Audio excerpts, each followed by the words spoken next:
All right, hello and welcome everyone. Thank you so much for joining us. My name is Katie Monahan and I'm a communications strategist here at the Ohio Arts Council. And today's webinar is a case study in digital storytelling, the Ohio Virtual Dance Collection. Now, before I introduce our presenter, there are just a few things I'd like to go over. First, everyone on today's call is in listen-only mode. This just helps to cut down on feedback issues during the presentation. So if you do have a question, feel free to type it into the Q&A chat box on the right-hand side of your control panel, and we'll incorporate your questions throughout the webinar, and there will be time for questions at the end of the presentation as well. If you have audio issues or trouble connecting, we recommend refreshing your browser. If that doesn't work, try logging off and logging back in. And finally, today's webinar is being recorded. We'll post the recording on our YouTube channel by the end of business on Friday. So if you aren't able to catch the entire live session or you'd like to listen again, you can find it there. So now I'm pleased to introduce today's presenter, Jane D'Angelo. Jane is the Executive Director of OhioDance, a statewide organization that inclusively supports the diverse and vibrant practice of dance. In addition to her role as Executive Director, Jane also serves as the Project Director for the OhioDance Virtual Dance Collection, which she's here to talk about today. So thanks for joining us, Jane. I'll let you take it from here. Thank you, Katie, and good afternoon to all that have joined today. Before we get into our discussion about the Virtual Dance Collection, I would like to give you a little information about OhioDance. OhioDance is a statewide organization serving the field of dance since 1976.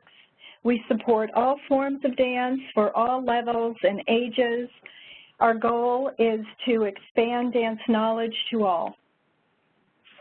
Some of our current programs and activities are the Virtual Dance Collection, festivals, conferences, performance opportunities, educational resources, networking, newsletters, and dance artist services.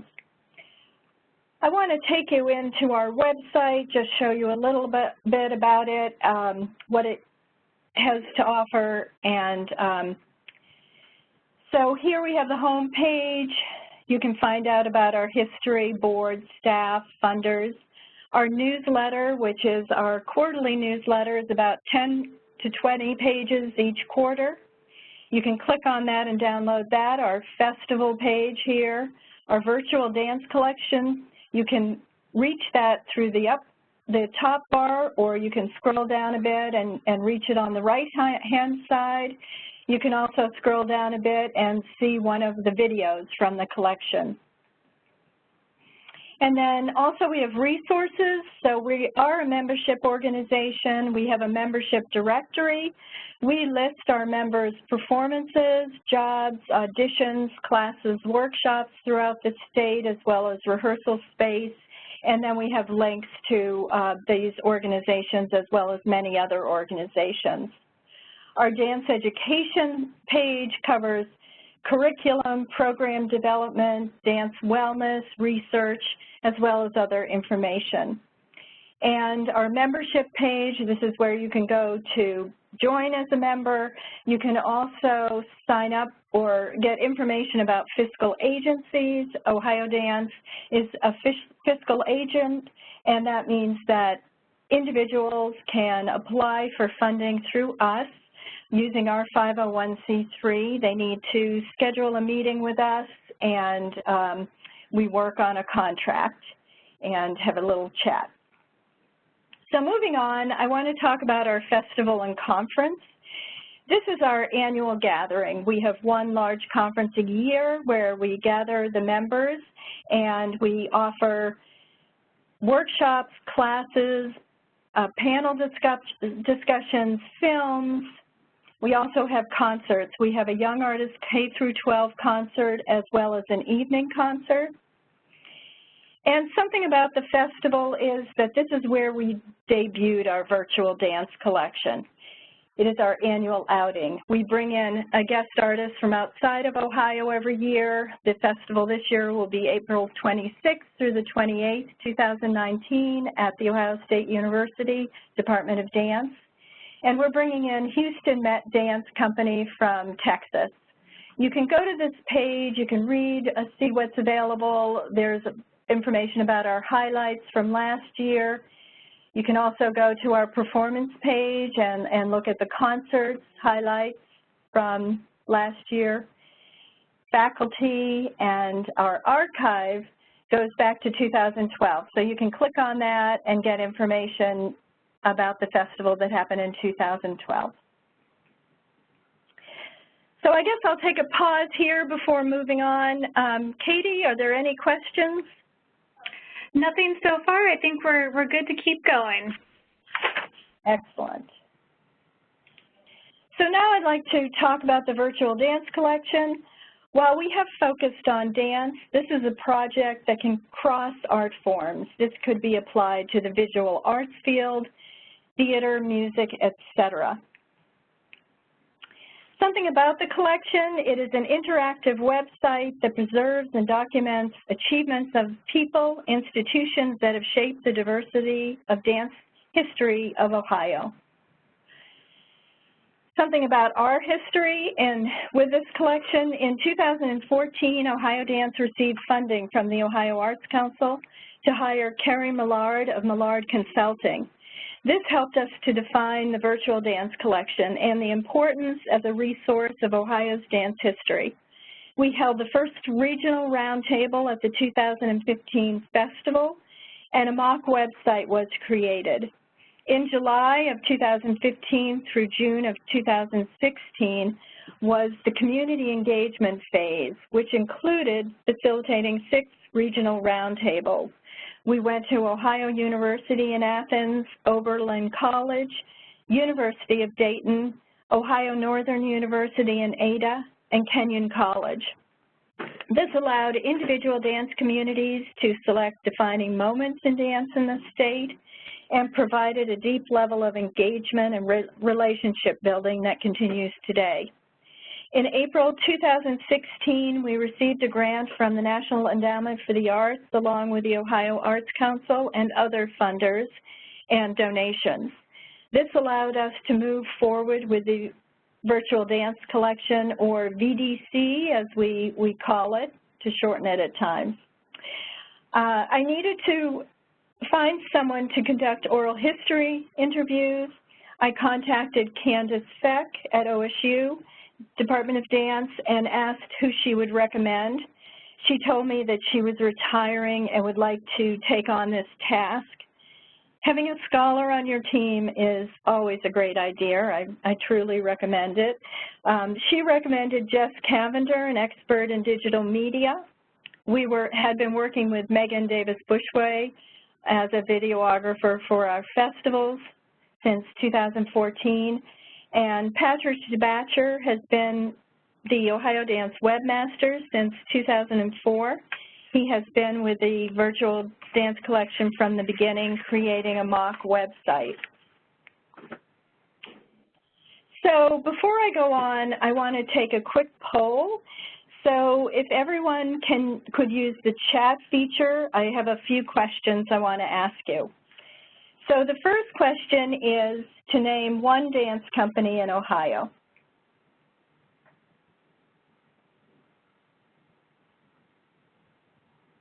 We have Inlet Dance Theater,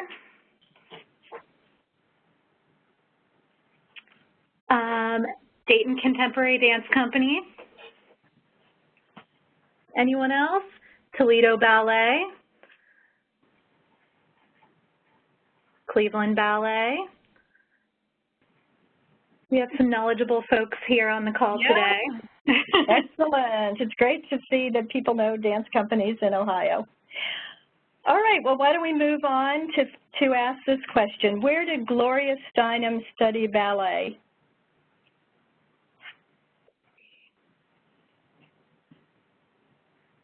Do we have any guesses? And it's not a trick question. I think you may have stumped everyone, Jane. Okay, good. Well, we'll talk about that in a minute. So the last question I want to ask you is, how is dance knowledge passed on?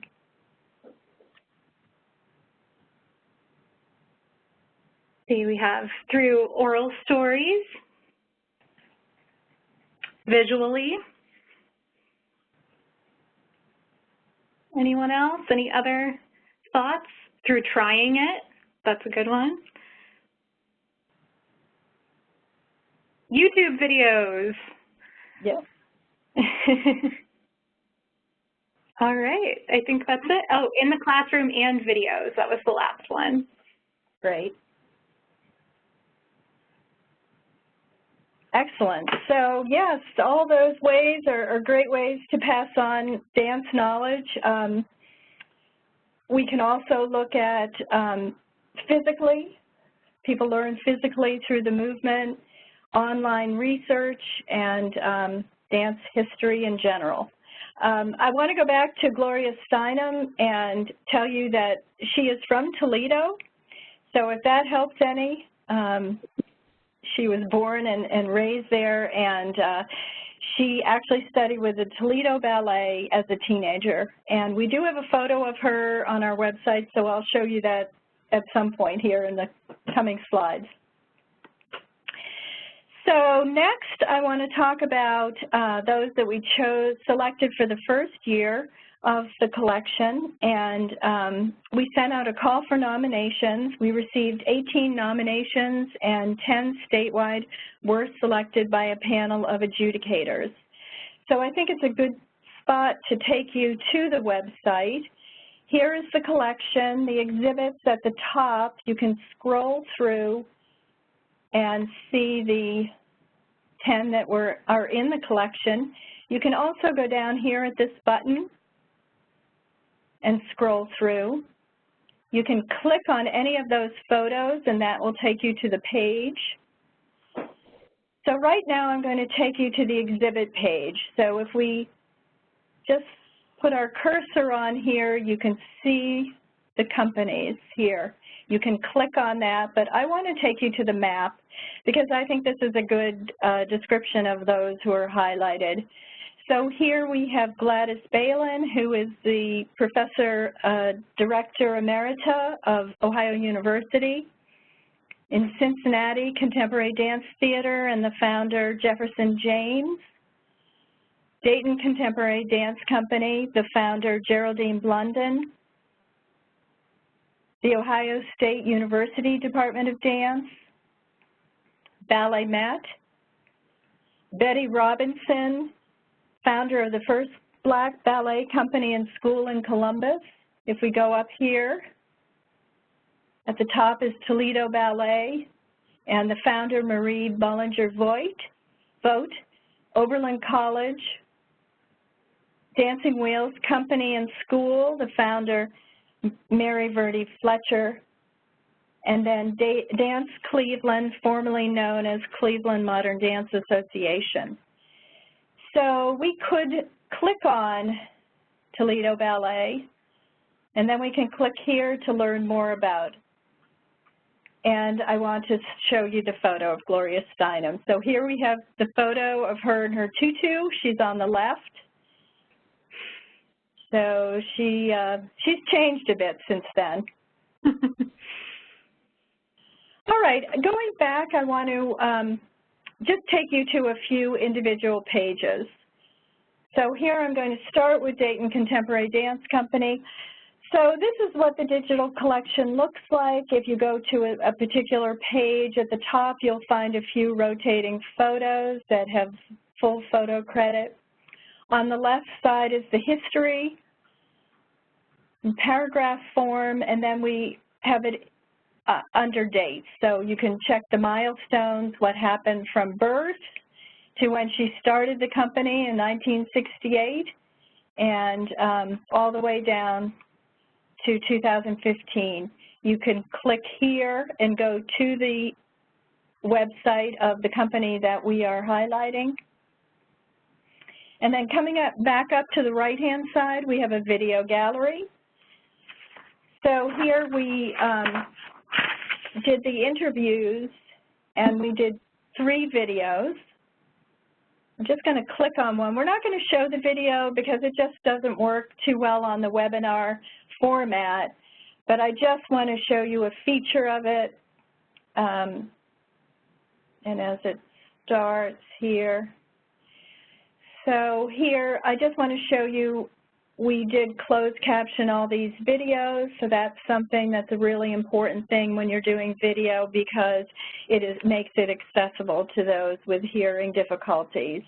And so it's also something that's part of an NEA grant is that you are making your material accessible. You can download the full written transcript. So here we interviewed Debbie Blunden Diggs, who is the current artistic director and daughter of Geraldine Blunden.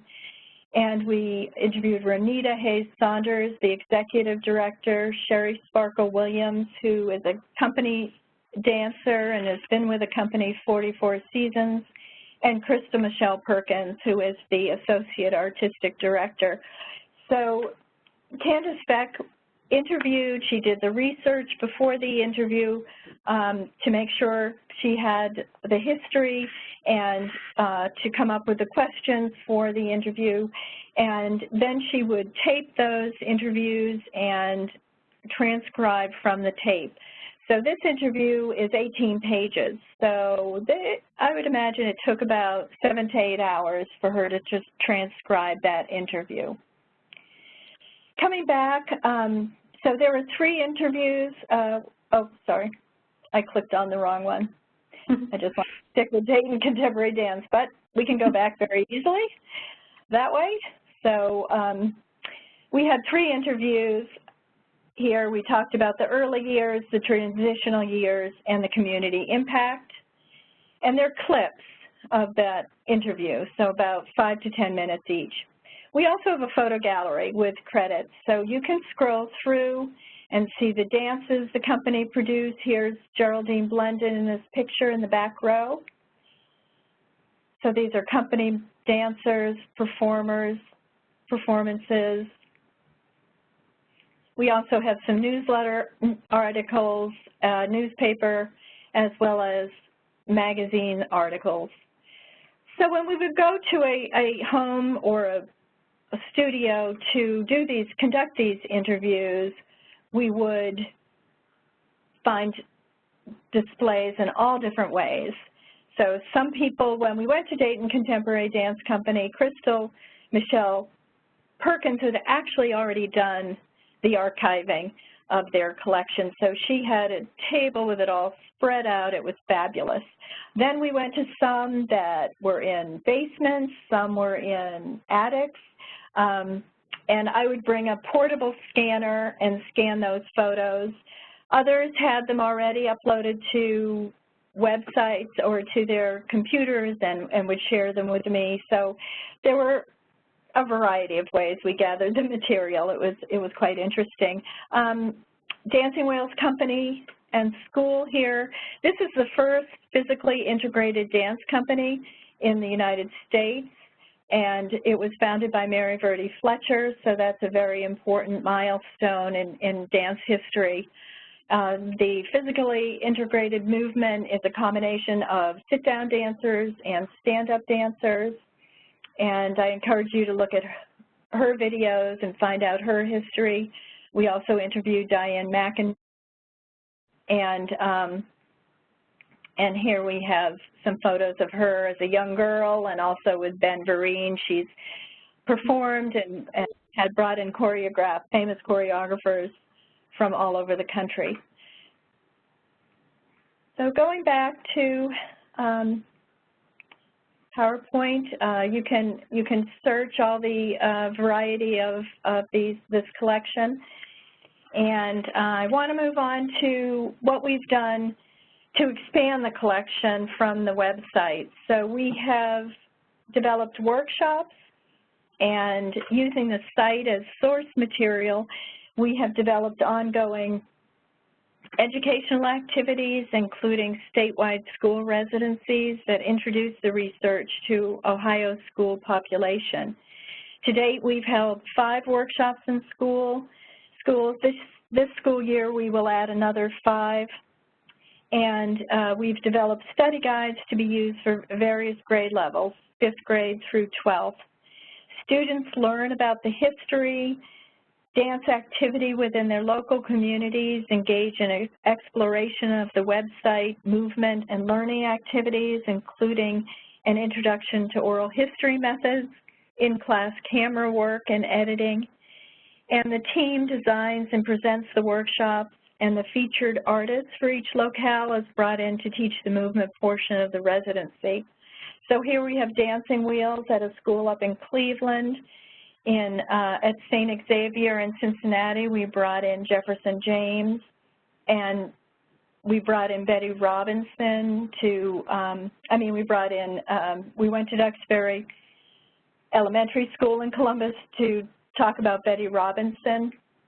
And if you were going to her page, you would, again, find all the things I talked about, but also we do have a video of the school workshop that we do, so a sample of that is also available to view. Then another thing we did was something called a chalk talk. So when we would go to the school, we'd ask them questions, we'd give them lots of information, handouts, PowerPoints, and then we would jot it down into a nice little graph. Jess Cavender would develop this.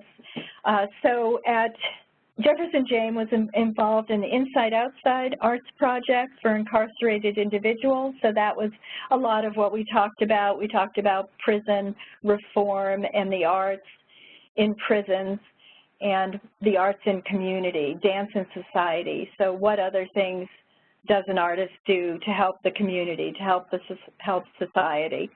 We talked about the life of a dancer, the myth of a starving artist, how dancers get paid, and how many hours of physical labor they put in a day. We also talked, Jefferson James is also Contemporary Dance Theater is also presenting organizations, so we talked about variety of dance that she brings in, as well as the variety of dance that's available in Ohio.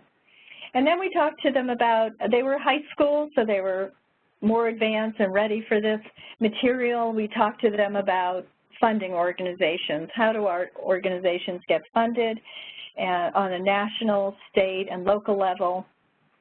And so that's just a little bit about what we discussed at each session.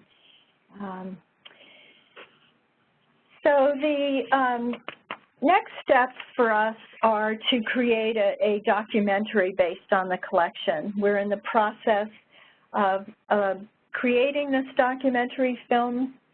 The film will take the 10 histories as they were captured for the original phase of the archive and draw connections into a unified narrative.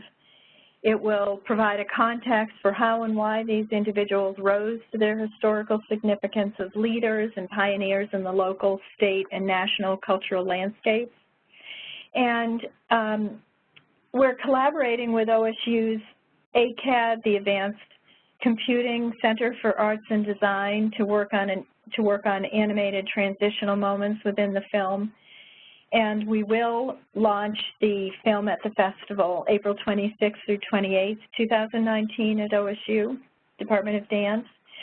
So far we have, so this was an idea that I came up with, and I brought it to the team, and they're like, okay, sure, we'll do a documentary film based on this.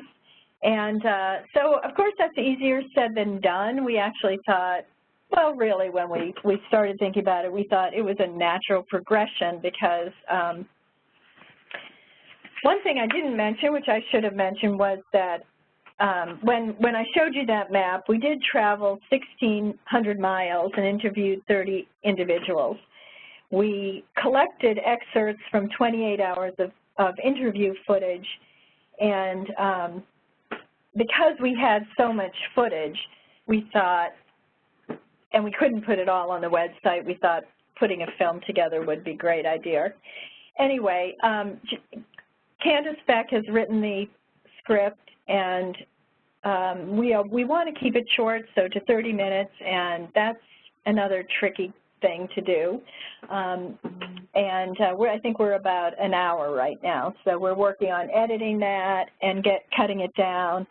If you're thinking about doing a film and never done it, yeah, it's interesting. It's an interesting process. I think we're planning to do a retreat, maybe a 3-day retreat, so that we can get it together and work from the script and from the footage and pull it all together.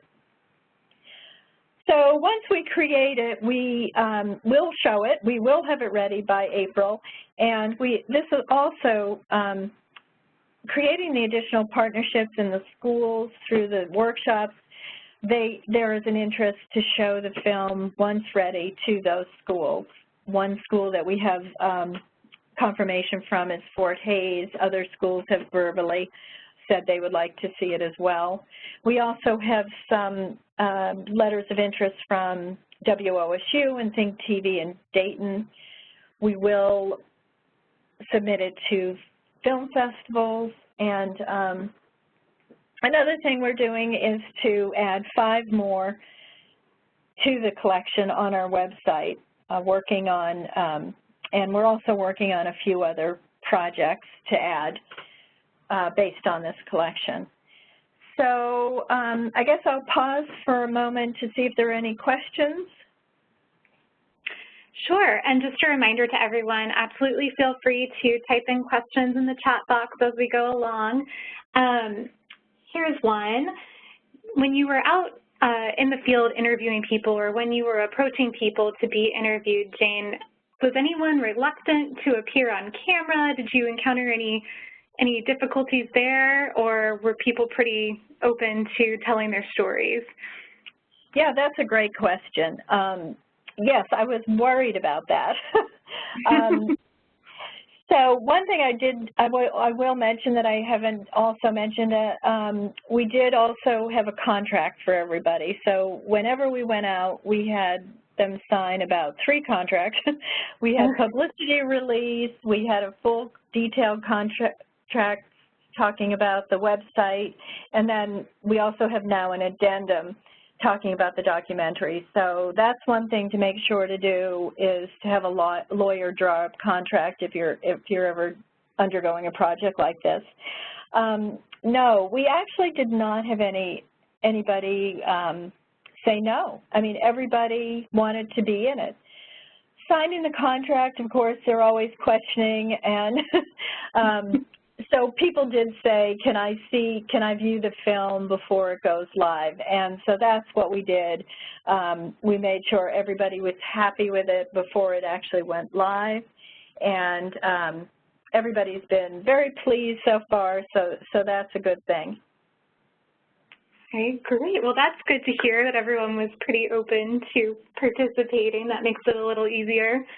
Yes. Is there anything that you would have done, looking back on the whole process now, and I know it's still an ongoing process, but looking back, is there anything that you would have done differently? I would say that probably no. I can't think of anything that, well, you know, always hindsight, right? Right. You know, and doing the next 5, doing 10 was a lot. I mean, we decided that it was going to be launched. We started in the fall of 2016, and we decided that we were going to launch it by 2017. So all that video had to be edited. Jeff had to edit and put all the closed captioning. I helped actually with that. That was an interesting process. So it was very labor intensive to get it done in that time frame. So it was about 9 months that we had. And then the webmaster did have a mock website, but he had to create the pages for each of the 10 and build that site, all these pages, the boxes. So it was a lot of work. So the reason we did 10 was so that it really had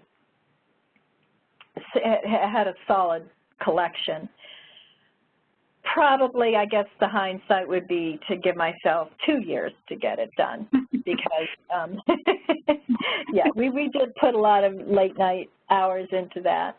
And the next 5 is easier to do. 5 is much easier than doing 10. So I guess it's always the documentary too. We thought we could do it in a year, and we were like, no, that just can't happen, because it's just a lot. So everything takes longer. And, oh, one other thing is, when we decided on 10, we thought, okay, we're only going to interview 10 people. Well, that became clear also that having several voices was better than just having one.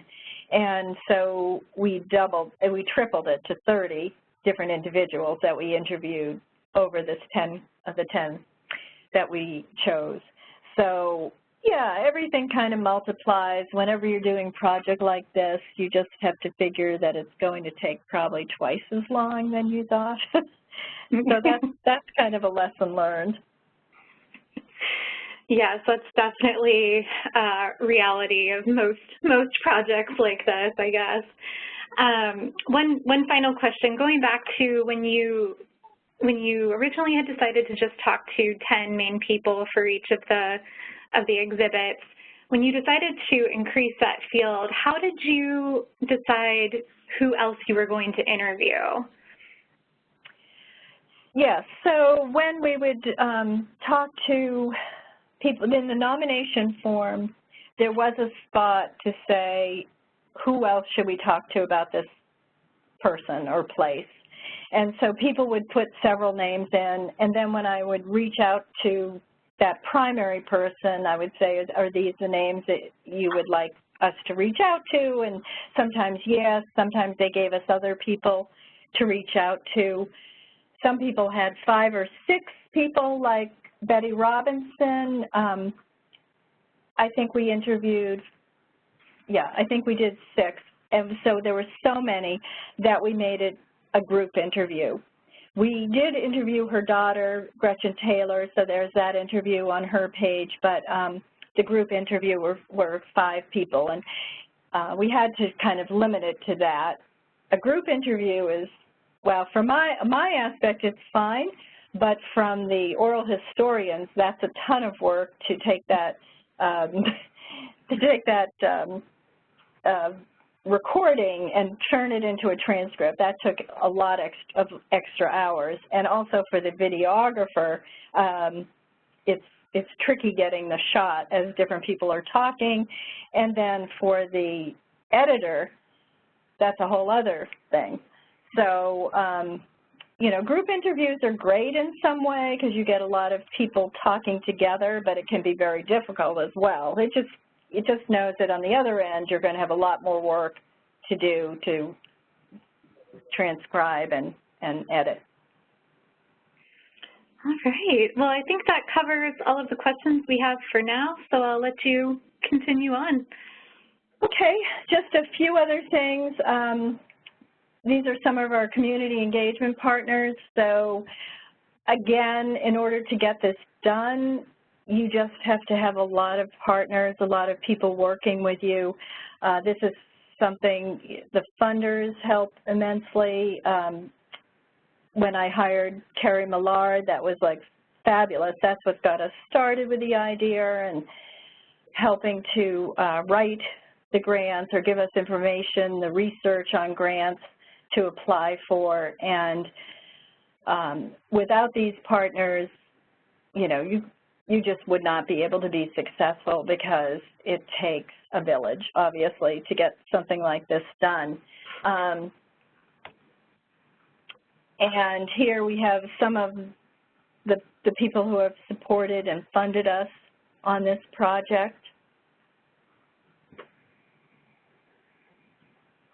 And then this is our social media accounts. So LinkedIn, Instagram, Facebook, Twitter, YouTube, all of the videos, that's another thing I wanted to let you know, all of the videos are Vimeo. We started doing them in YouTube, but our media people said that Vimeo is a little bit better quality, and also you don't have the ads. Hopefully that doesn't change. I imagine it might at some point, but Vimeo is a really good format to use to get a really good quality. And but I will tell you that if you're using Vimeo, in order to do closed caption, it's not so easy. So what we had to do was download the file and upload it to YouTube, because YouTube captures closed captioning, and then you get that file, and then you have to correct it because it doesn't always catch the names or different things that people said, so you have to listen to the video. It's a very long, tedious process. And then you have to download that file and upload it to Vimeo. So, you know, just think about that. You know, just know that you have to build that time into your whole process as well. So, there are a few things to do when you're doing this process, and you know, I'm available if anybody has any questions for me later on, if they're thinking about doing something like this and would like to ask me any questions. I'm always available for that. And I hope you go to our website and explore some of these on your own, and just you know, review. You can look at the videos, the photographs. They're great photographs dating back to ages ago, 1940s for Helen Alkire, and she was the founder of the dance department at OSU. And then Oberlin College. So if you go to Oberlin College, I have some really old photos right here. This dance department was well, it was started in 1885. Dance was in the physical ed department. That's where it always was. Not till the 60s or 70s did dance departments start to happen in college and universities. So this photo is one of these from the 1980s at Memorial Arch at Oberlin College. So it was very cool collecting some of these photos. You've got Grand Union. This was where contact improv was started at Ohio University. I'm sorry, Oberlin College was the main beginning of place that contact improv started. And there's some information here. So, you know, I encourage you to check out some of the history and learn a few things about what's going on in dance in Ohio. It's a great place for dance. We have quite a bit of things going on. At one point in this state, it was the highest number of dance companies, even higher than New York. That was probably in the, I think it was in the 70s, 80s, but now, of course, New York's surpassed in California, but we're still doing good. We just we still have that. It's still pretty high here in the state, and we have so many dance programs in colleges and universities, and there's a lot of great opportunity here. So something to be proud about. Mm-hmm. Yeah, I think that's about it. And also, I will say that most of these pioneers were women that started and founded these dance companies.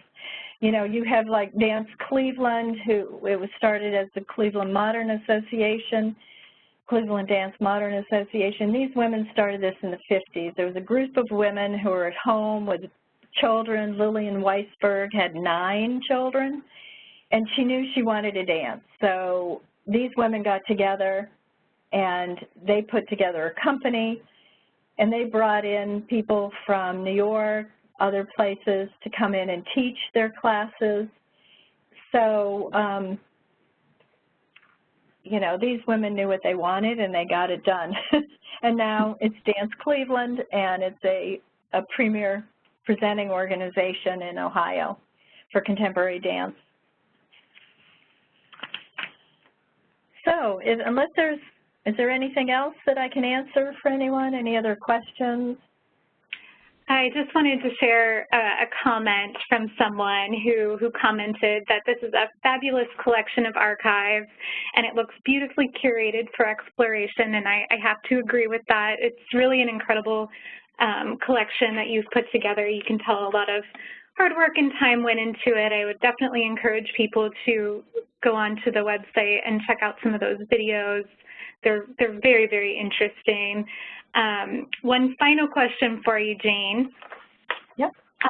What would be your biggest piece of advice to somebody who is contemplating you know, approaching a project of this, you know, this expansive? Yeah, I think, well, hiring the consultant in the beginning was a great idea. We were interested in thinking about a physical location, and it was recommended that maybe you could start virtually, and that was a great recommendation. Just talking to that person, they helped with grants and just a variety of things. I mean, I can't say more about that process, and Carrie Millard is fabulous, so it was really, I think that's, the thinking stage is optimum. You know, we started in 2014, and it came to fruition in 2017 with a lot of push. But having a team, then collecting that team, you know, you have to have a fabulous webmaster. You have to have that oral historian that knows, for us, it was somebody who knows dance, knows the history of dance. She grew up in Ohio, so she knows it very well. She danced in Cincinnati and was a professor at OSU for almost 30 years. So having that expertise was fabulous, and then you have to have that digital manager and videographer. So it's getting that team together. You know, you're not going to be able to do it yourself, obviously. You know, you just need to get the right people together. And, you know, and then you have to have, and then I was the one who would make all the connections, made sure I had the contracts, you know, gather the histories and the timelines, and get all the photos and the photo credits. So, you know, just know that you're going to have a lot of work ahead of you, and just be prepared and give yourself time to do it and do it right. That's really key. And there are other collections out there. You know, ours is the first statewide collection that is out there. I know Chicago's working on putting one together, as well as Philadelphia is putting one together now. And we're going around to conferences. We presented at the Dance Scholars Association, which was held at OSU last year. We will go to the National Dance Education Organization conference that's going to be early October. And we may be also presenting at the Dance USA conference that's coming to Cleveland in June.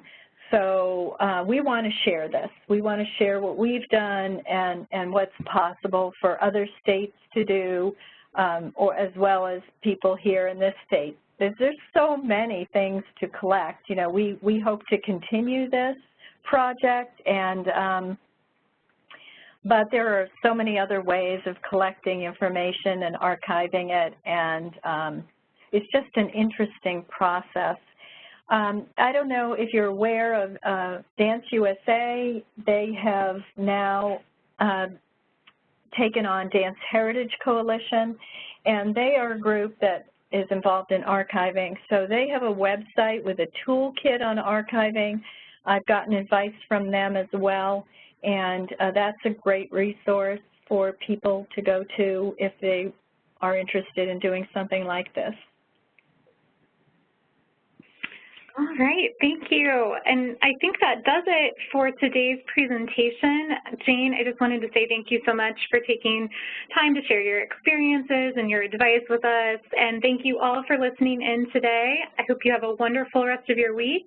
And we hope you'll join us for our next webinar, which is Thursday, October 18th. Thank you. Thank you.